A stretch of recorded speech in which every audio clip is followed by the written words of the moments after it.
1. My name is Kyndall Dycus, and for my speech this week, I want to talk about staying organized in college.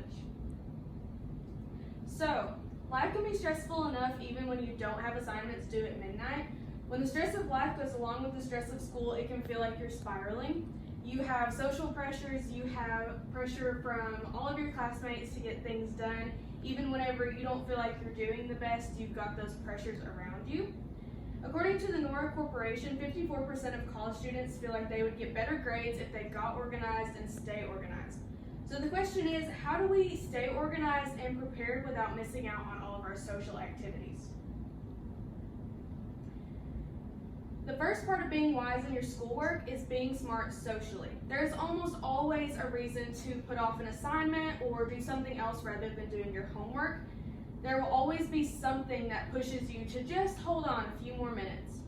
According to the Nora Corporation, 14.5% of students say that they spend between 20 to 30% of their time socializing in college.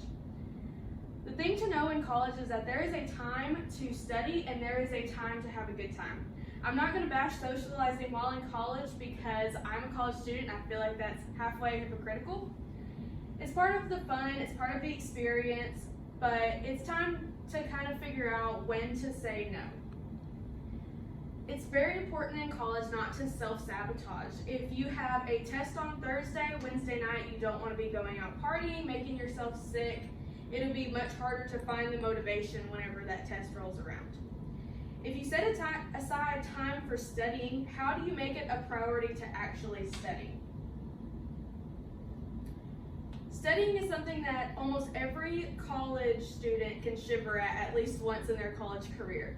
When you want to be able to go to a party during the weekend or to a birthday party on a Friday, you have to know to be wise about your time that you've set aside for studying. It's important as a college student to know to be organizational, even when you don't feel like it. Making time blocks helps you be more productive. On Hog Talk, Brooke Murphy is quoted as saying, "For some students, it's easier to say no to an event or hanging out with friends when they can physically see what they should be doing instead.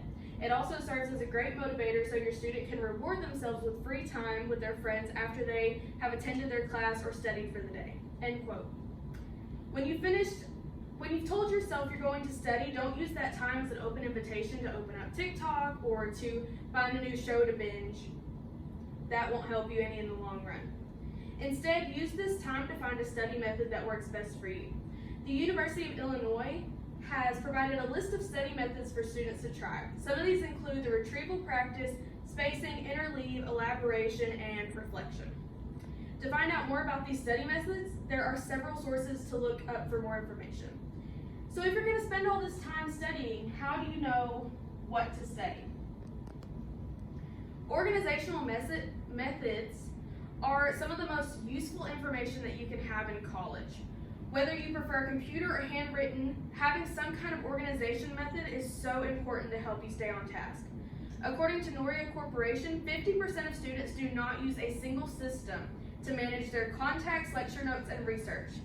23% keep track of their schoolwork and to-do lists in their heads, which is just as dangerous as not having a system. 21.7% organize their research and lecture notes using database software. Brooke Murphy on Hog Talk has also said if a student did not keep an organized record of all their tasks for their class, they could have easily forgotten about them. End quote. It's extremely important to find different kinds of organizational methods and try everything out to see what works best for you.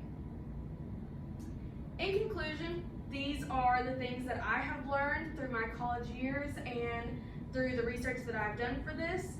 I hope that you can find a couple of tips and tricks up your sleeve to help you make the not so fun part of college a little bit more fun.